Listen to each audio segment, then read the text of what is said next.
Hello and welcome into the latest edition of ESPN FC. Kane Murray, Shaka, Hislop and Stevie Nicol here in the studio, kicking off with the news that Ruben Amorim has offered some of those want-away Manchester United players a potential path back into the squad if transfers this summer do not materialise. Those players are Anthony, Alejandro Garnacho, Tyrell Malacia and Jadon Sancho. Perhaps there is still a future for them at Manchester United. Here is Ruben Amorim. I understand that the clubs maybe are waiting for the last minute, but they can have a surprises, and I'm ready. I'm ready to receive the players. I think our club in the moment we need to be really careful when we sign a player. So if we have to start the season with this squad, I'm happy because all the players that are here want to be here, and that for me it's the most important thing.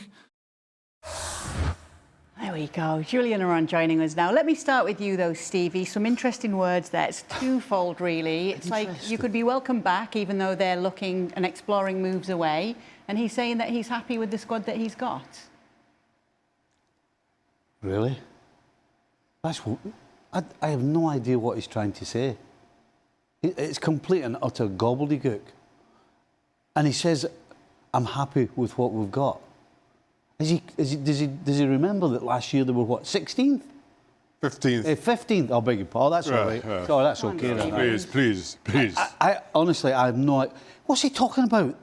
We've got all the players that want to be here, and then if all the other players, nobody buys them, then they're welcome back. I mean, the only guarantee with him coming out and saying things like that is in the dressing room, the players are going to lose respect for him. Because he tried to send messages since he got there with the Rashford situation, the Garnacho situation. He tries to send a message in pre-season by telling the famous five to train on their own, and then this week they're going to be welcome if nobody comes in for them. I mean, absolute gobbledygook. And if we thought a break for Amorim to get things in order at Manchester United, then it's made no difference, because it just looks like a shambles, as it was when the season ended. Absolute madness. Do you think there's any clarifying what he said here, Jules? Is he serious or is he bluffing? Well, I hope for him it's serious. There would be no point for him to come on record and say those things, like Stevie just said, if he didn't mean them. You don't say those kind of things. But again, and it's not the first time we talk about his communication and the club's communication as a whole, which is sometimes really hard to follow, sometimes really hard to understand. And in this case, it sounds very stupid and naive, because as we said, and the last time I think I was on the show with you, we talked about those 5 players who were training on their own, were not allowed at the training ground before 5 p.m.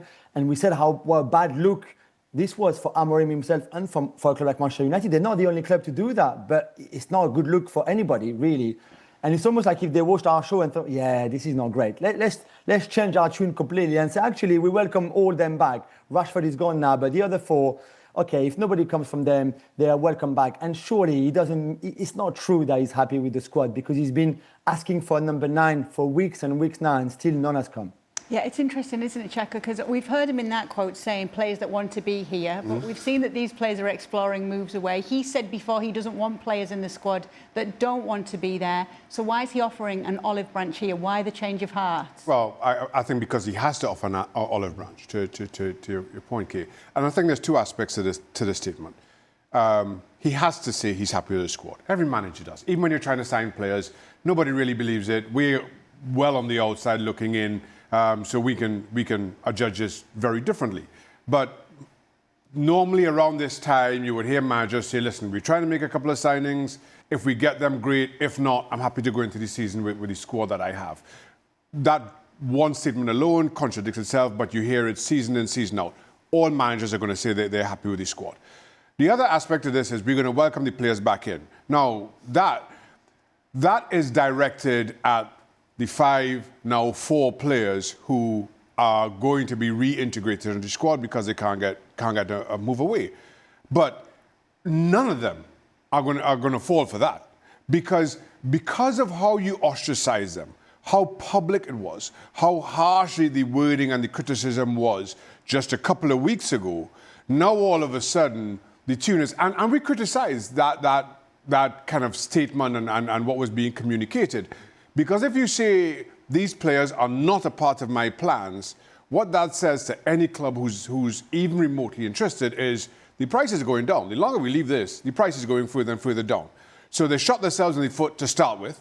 Now you're trying to welcome the players back, and you're pretty much saying all that really negative stuff I said a couple of weeks ago, don't believe that. I changed my mind on that. Nobody's going to fall for it. Absolutely nobody's going to fall for it. Malacia and Sancho have 1 year left, so they're under some pressure, but they might think, I'll sit this out and see what comes in a year's time. Anthony's got 2. Garnacho's sitting pretty with 3 years to run. So I just feel that, sitting as far as these now 4 players go, Manchester United just keep shooting themselves in the foot over and over again in how they handle it. Will these players believe him, Stevie? And as a player, is it possible to move past that? No, I don't believe it is. I think there's the odd exception, as always, where somebody may be able to move past what has been going on with them in particular. But when you've got 4 of them, and they know exactly that between now and the end of the season, or the end of the transfer window, is exactly what Shaka said. They'll be thinking, you know what, that's good. We can actually get back and do some training, be with the squad, get ourselves in good shape. Because the day before it shuts down, teams will probably come in and try and get us. So from their point of view, they're not falling for this, we'll welcome you back.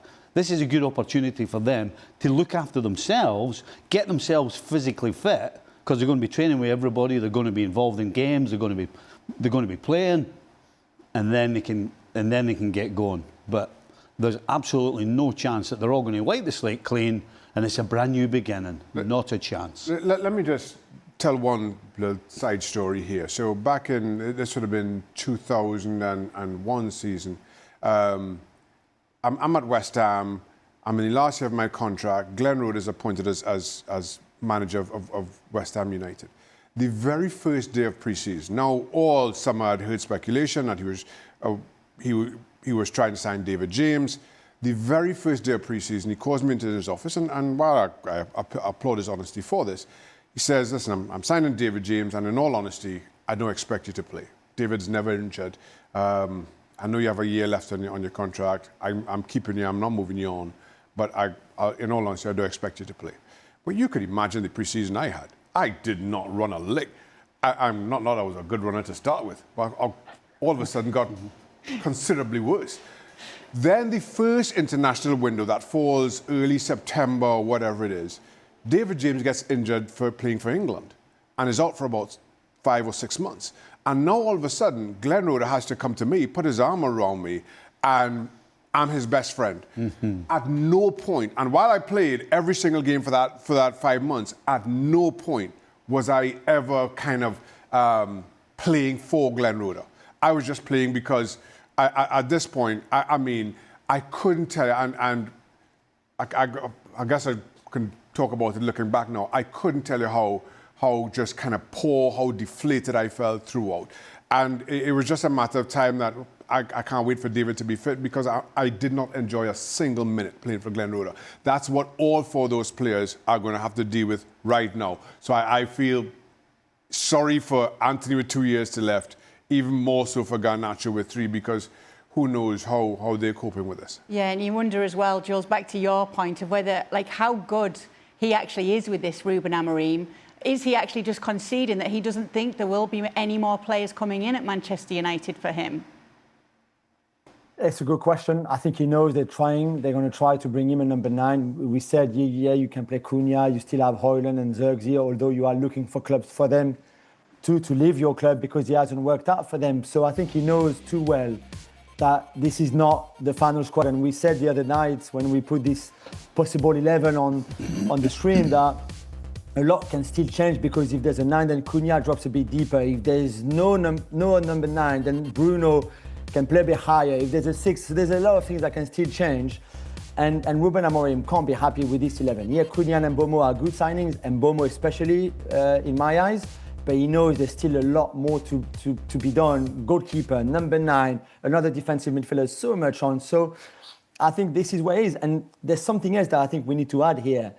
until this week, he didn't have to speak, Ruben Amorim. He was on holidays, then he was starting training at Carrington in Manchester with no media, no press conference, nothing. Now they are on tour, like all the other clubs, by the way. He will have press conferences before the friendly matches, after the friendly matches, questions being asked about those four, who's training with you, who you want to keep, who you don't want to keep, who you're trying to sign.